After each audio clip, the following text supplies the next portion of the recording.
Hello and welcome to Africa Live, where we bring you African and global news from all perspectives. I'm Famida Miller. It's 8 p.m. here in Nairobi, Kenya, 1 p.m. in Washington, D.C. and 1 a.m. in Beijing. Also coming up in the next hour. Fears of new labour unrest return to South Africa as AMCU issues a strike notice against Impala Platinum. And a safe haven. Youth in a crime-ridden neighbourhood in downtown Johannesburg find solace in a boxing gym.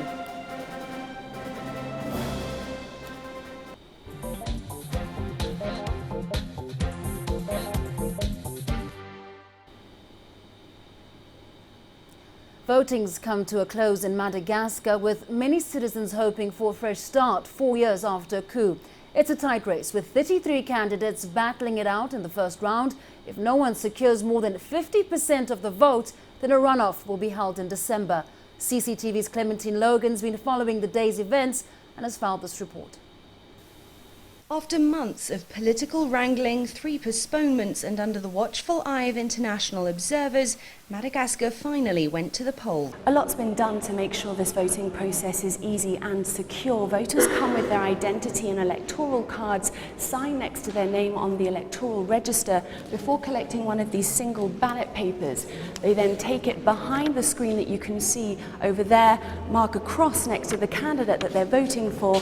They then drop it in this box, sign to confirm that they voted, and dip their finger in indelible ink. The 33 presidential hopefuls also cast their ballots. The military is deployed to ensure security during the voting. I think Senate has done a great job so far, and I think the election will be smooth. When you contend in such a competition, you always hope to win, but my first thoughts are with a peaceful election. Only a handful among them have the big funds and powerful backers to make it to the second round. The transitional president, Andry Rajoelina, refused to say whose name he'd put a cross next to, or if he's planning on seeking a government post through his proxy. Madagascar knows that if it's going to regain the international support it needs to get back on its feet, this election must be deemed credible and transparent. But some feel it was flawed from the start. Those already in government should have put themselves forward for the election if we really wanted to have a free, fair and transparent election. Even with a credible poll result, Madagascar still has a way to go before it can. Now, apologies for that end in the package, but for more, let's cross to Clementine Logan, who is standing by in the capital, Antananarivo. Clem, now that voting is ended, tell us about that process and what was the turnout like today?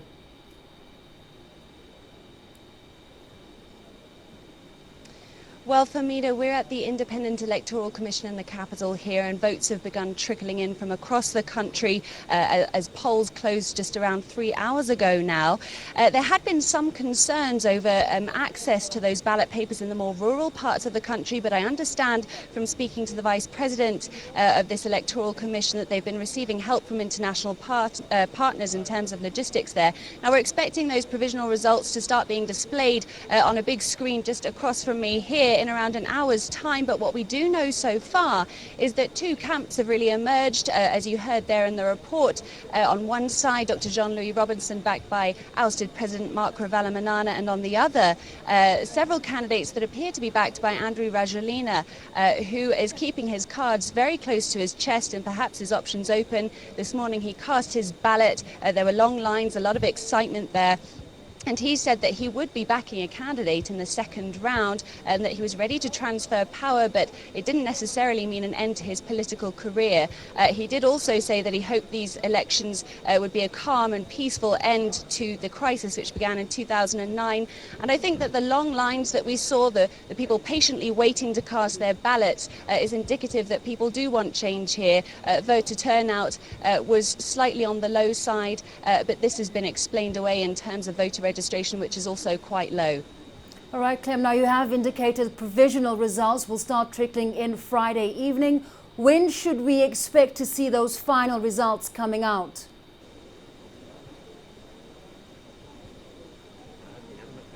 Well, as I said, we're expecting the provisional results to start being displayed in about an hour's time.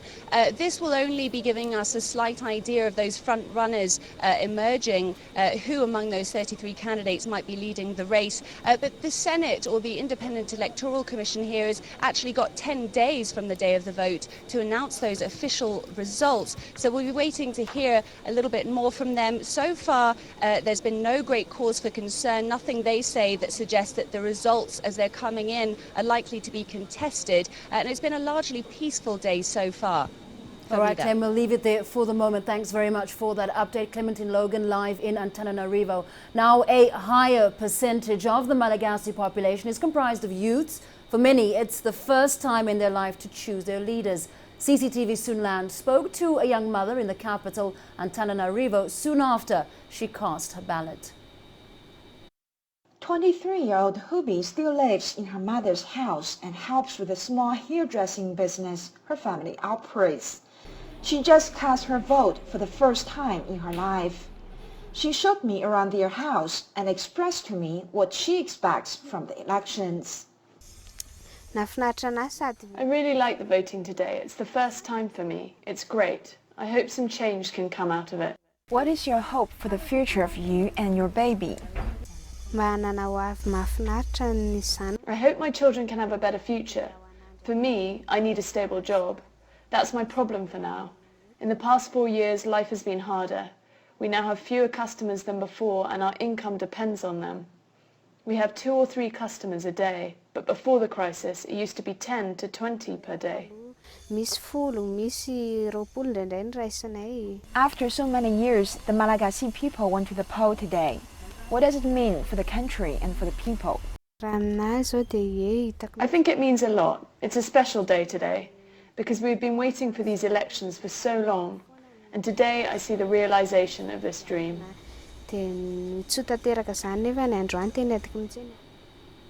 Well, it's been a rocky road to Madagascar's elections, 4 years of political turmoil and economic isolation. Voters are hoping the polls can usher in a new era, and it's also a major test for the region. Once again, here's Clementine Logan with more. March 2009, an island nation plunged into chaos. After weeks of violent protest, former disc jockey Andry Rajoelina seized power. The one-time mayor of the capital, Antananarivo, claimed his rise to power was the popular will, and he promised a better future. I proclaim the end of dictatorship, the waste of money in public finances, the lies and false promises, the exclusion and self-serving thoughts which have for a long time strangled our political life. The man he ousted, Mark Ravalomanana, claimed he was still in charge. I am still the president of Madagascar, and I will work with all parties interested in a peaceful outcome. I don't know exactly when I'm back. It is after a few weeks, I'll be back in Madagascar, sure, in confidence. But he later fled to South Africa, where he remains in exile. The international community branded Rajoelina's takeover a coup. Madagascar was suspended from the African Union, economic sanctions followed, and the island became increasingly isolated. Regional body, the Southern African Development Community, sought to defuse the crisis, but Rajoelina and Ravalomanana were reluctant to give ground. Their standoff has delayed the election 3 times, most recently when Rajoelina and Ravalomanana's wife insisted they would run. International pressure forced them to relent. They're now backing some of the 33 candidates in the running. If all goes well, the African Union has pledged to reinstate Madagascar after the poll. It's called on the international community to provide financial and logistical support for a smooth vote. Many here are hoping this will mean a brighter chapter in the island's history. There's talk Rajoelina may seek a major role in any government that's formed. For Ravalomanana, the future's less certain. In his absence, he was sentenced to life for the death of protesters during the 2009 coup. Clementine Logan, CCTV. Now we're covering Madagascar and its elections on our new CCTV Africa blog, incorporating further content from the interviews, comments and discussion on social media. Now for more on Madagascar coverage, go to our CCTV Africa blog at cctvafrica.cctv-news.net.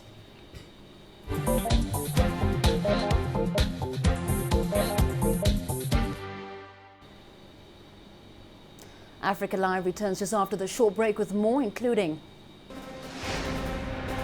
the trial chamber excused Mr. Ruto without first exploring whether there were any alternative options. Staying put, Kenyan deputy presidents instructed to appear at the ICC continuously. And the enemy within, Somali refugees now being repatriated in the wake of Kenyan mall attack.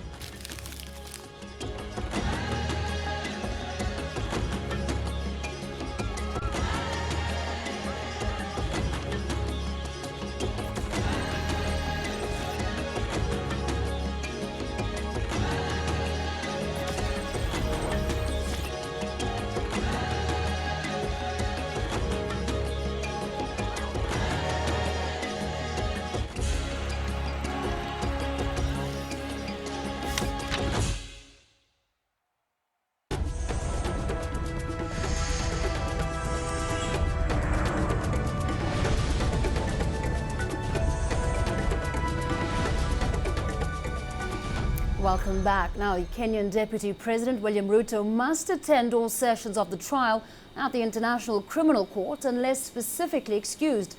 Ruto is accused of orchestrating a wave of violence after Kenya's contested 2007 presidential election had asked judges to uphold an earlier ruling that he needed to only attend the opening and closing sessions of his trial in The Hague, as well as hearings at which victims aired their grievances. Judges last week gave President Uhuru Kenyatta a blanket leave from continuously attending his trial on similar charges, reversing the earlier ruling. ICC President Sang-Hun Song, who's also the presiding judge of the appeals chamber, said Ruto's absence cannot become the rule.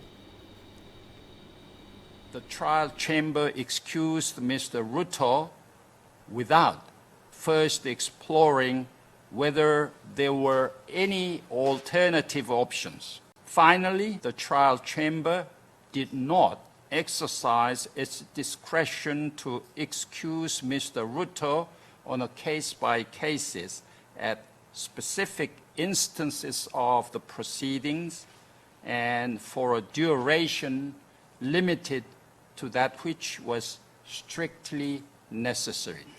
In the above circumstances, the appeals chamber deems it appropriate to reverse the impugnment. Now, for more analysis on the ICC ruling, we're joined in studio by Ngugi Mwenda, an advocate of the Kenyan High Court.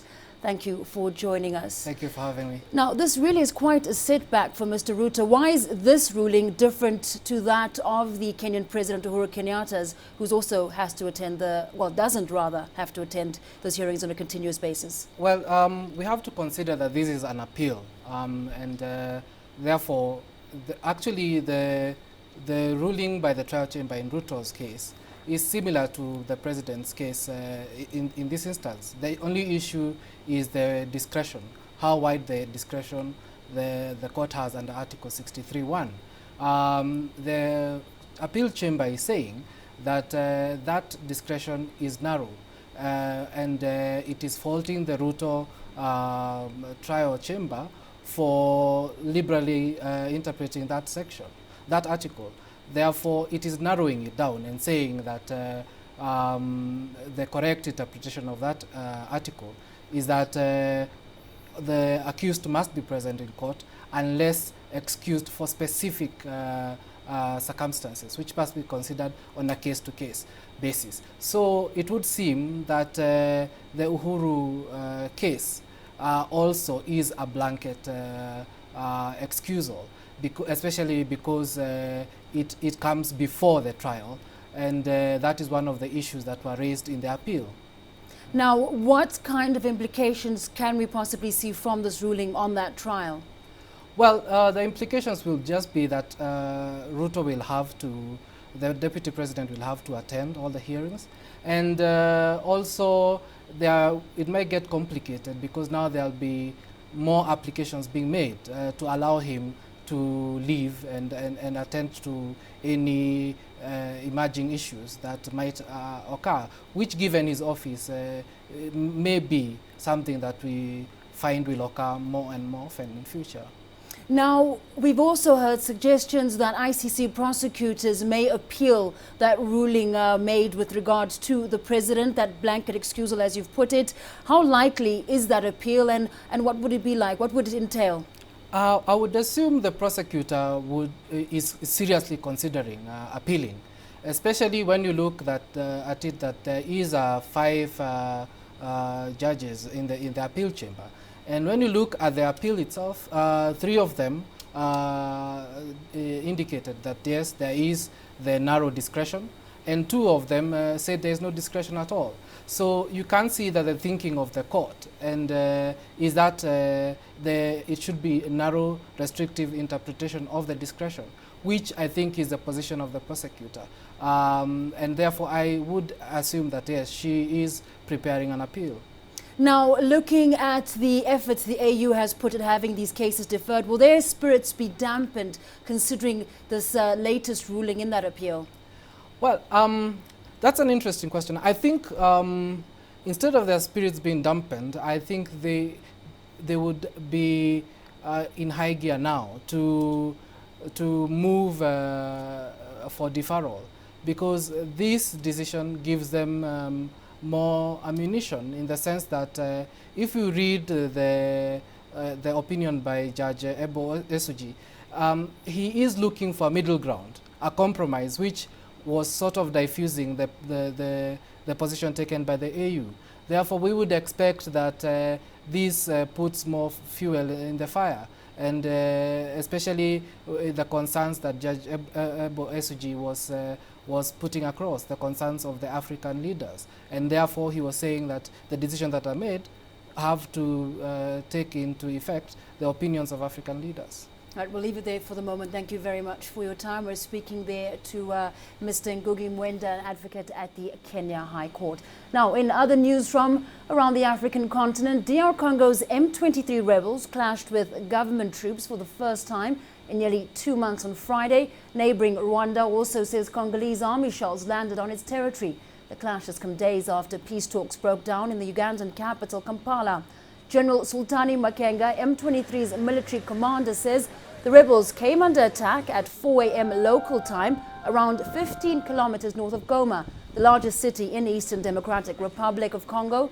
The Congolese army says M23 fighters attacked first and fighting is continuing. M23 says it has no desire to rejoin the Congolese forces, but is seeking an amnesty for its leadership.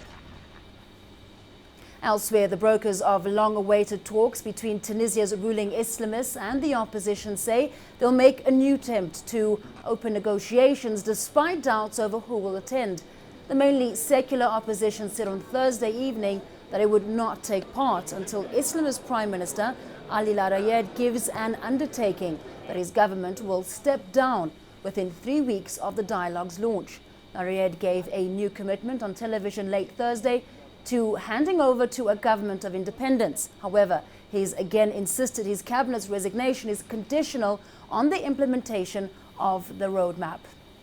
And finally, moving to the Italian coast, the Italian Coast Guard rescued hundreds of would-be migrants off the coast of Lampedusa in the early hours of Friday morning. This as EU leaders were meeting in Brussels to discuss an immigration crisis that's cost hundreds of lives and shows no sign of abating. Several boats believed to be in trouble were spotted some 100 nautical miles off the Italian coast. Italy's increased patrols in the seas between Libya, Tunisia and Italy since more than 360 mainly Eritrean migrants drowned in early October when their boat capsized off Lampedusa. A second boat sank a week later, leaving an estimated 200 people missing. Over 32,000 migrants have made the journey to southern Italy by boat so far this year. Meanwhile, the European Leaders Summit has now drawn to a close in Brussels after focusing extensively on immigration along the bloc's Mediterranean coast. The meetings come after the European Parliament called for a humanitarian conference to be convened on the issue. But apart from a call for more solidarity on Friday, there was little else on offer. CCTV's Jack Barton reports from Brussels. Wrapping up the two-day EU Leaders Summit in Brussels, the European Commission President said the deaths of hundreds of migrants near the Italian island of Lampedusa earlier this month had overtaken the official agenda. That was probably the most substantive discussion on a political level we had during this European Council. As I saw for myself when I visited Lampedusa at the invitation of the Italian government, the scale of the human tragedy in the Mediterranean means we have to act now. The European Union cannot accept that thousands of people die at our borders. The EU now plans a three-pronged approach described as prevention, protection and solidarity. And this includes EU development support and a wider political dialogue with third countries. We want to step up the fight against trafficking and smuggling of human beings on our own territories and in countries of origin and transit. What that doesn't include is what most of the Mediterranean European countries had been calling for. Countries like Italy, Spain and Malta want much greater financial assistance from other EU member states to help process asylum seekers and immigrants, as well as resettle them across the EU, not just restricting them to the country they arrived in. The rise of anti-immigration parties across Europe since the start of the Eurozone economic crisis means those demands are unlikely to be met soon. I don't see a common immigration system being agreed in the near future. What we need to do is get on with trying to help Malta, Greece, Italy, etc., with sealing their borders. At the end of the day, we can't take in the entire population of other parts of the world. We're already crowded in many parts of Europe and we have our own economic problems. So a lot of fine words on immigration, but not much tangible progress on the same day that Italy's Coast Guard rescued almost 700 more immigrants off the coast of Sicily. Jack Barton, CCTV, Brussels. The Kenyan government says it will start repatriating refugees to their home countries. Kenya is home to the largest refugee population in the world with over 500,000 people, mostly from Somalia. Kenya says the decision is based on national security concerns. But the country's Interior Minister, Joseph Olelenku, has given reassurances the process will be carried out in a humane manner with the help of UN agencies. CCTV's Robert Nagila has more.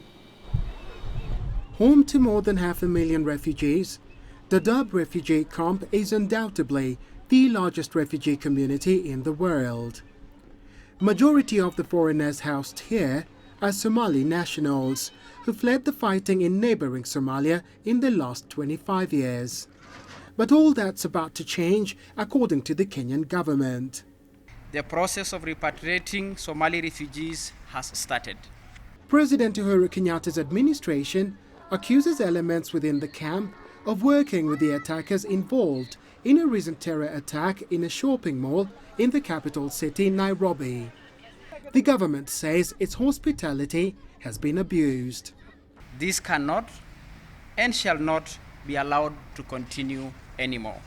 Aid agencies have criticized the move, insisting the climate in Somalia is not conducive for the return of refugees. But the Kenyan government says they're endangering national security. It says it will work with international agencies to ensure the process is carried out in a humane manner. And despite few details of the terror attack yet known, the Ministry of Interior announced a purge targeting government departments that were complacent before, during and after the attack. 15 senior and mid-level immigration officers have been fired, accused of illegally issuing identity cards to aliens. Your days are clearly numbered. The 15 will appear in court next week, but the government says more will follow. Robert Nagela, CCTV, Nairobi, Kenya. Time for us to take another quick break. Still ahead. We continue with our series of special reports from Nigeria with a stopover in Damaturu.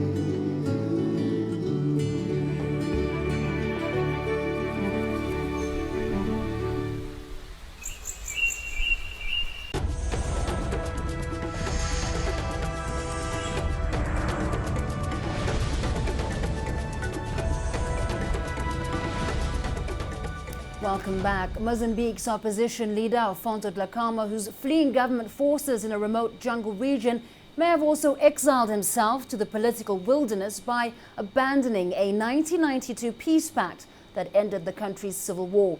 His Renamo former rebel group, which embraced multi-party politics after the deal, said it was annulling the accord with the government after the army overran Dhlakama's base in central Sofala province. Suspected Renamo guerrillas fired on a police station just north of the Gorongosa district recently, but no casualties were reported. Many doubt Dhlakama still has the power to drag Mozambique back into full-blown conflict or derail it as a magnet for investors chasing huge coal and offshore gas reserves. Now, for more on the situation in Mozambique, we talk to Mr. Adnito Maure, the Charge of Affairs at the Mozambican High Commission here in Kenya. Welcome to Africa Live. Now, how seriously does the Mozambican government view this withdrawal from the peace pact by Renamo? Well, first of all, I would say it's not true, because the Secretary General of Renamo, which is also a spokesman, says no, he was misunderstood by the press and by others that his party would withdraw from the peace pact. Actually, it's not true. The party is working there.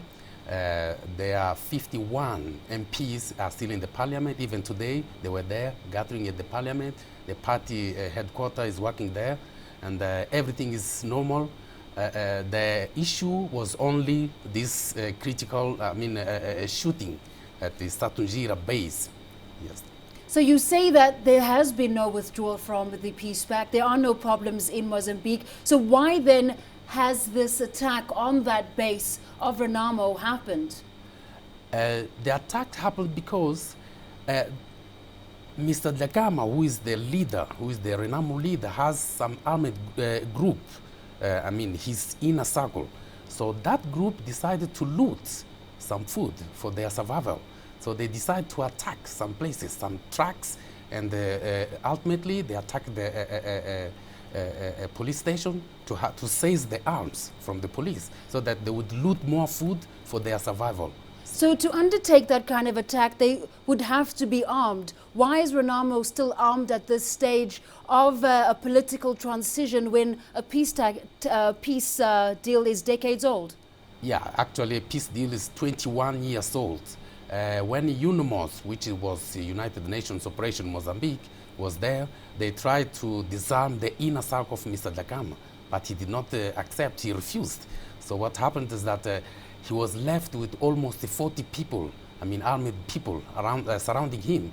So at the end of the day, these people were not well paid by Mr. Dhlakama, and they decided to find out the solution for their survival. So that's why they decided to, to embark in this criminal attack.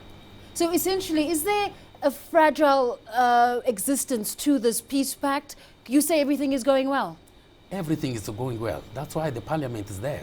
So no political issue as such. It's not a political matter. The problem here is a survival of the inner circle of Mr. Dhlakama. So, yes. Now, neighbors including South Africa, despite the claims that there isn't a problem in Mozambique, they're worried about regional stability. Are those claims or those concerns then unfounded? Yes, I would call them baseless concerns, because what we have is that this movement called the Renamo has no friendly environment. Both domestic, regional and international to be supported to conduct a civil war inside Mozambique. So there's no need to be concerned on these Renamo attacks. All right, we'll leave it there for the moment. Thanks for your time this evening. We're speaking there to Mr. Adnito Maure, the Charge of Affairs from the Mozambican, High Commission here in Nairobi. Welcome. Well, let's move to Nigeria now, and the next installment in our series of special reports from the road to Maiduguri. The stretch takes the CCTV team into Damaturu, a city that suffered some of the bloodiest Boko Haram violence. But even amid the trouble, for many people, business continues. Robert Nagila has more.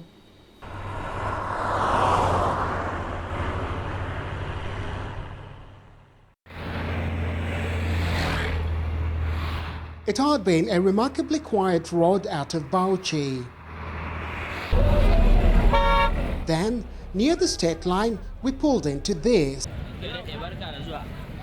A market that runs for 2 kilometers along the highway. Thousands gather here every weekend, and just about every demand is catered for. For all the troubles in this area of late, the markets are always busy. Well, it's pretty much been a straightforward trip, apart from the scorching heat. Perhaps of surprise is that there's a lot more traffic on this particular section of the road as opposed to, for example, Jos and Bauchi. But as we leave the market behind, there's a marked change, clear evidence of the lack of development many say is at the root of instability.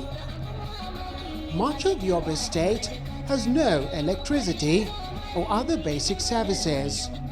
Jobs too are scarce. There's no shortage of roadblocks though, and the searches are intense.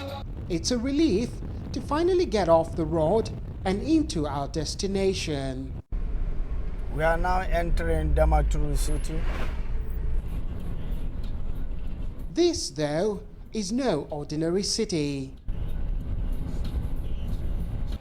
At almost every turn, the military sealed off the roads. Damaturu is more like a sprawling fortress. Robert Nagila, CCTV, Damaturu, Nigeria.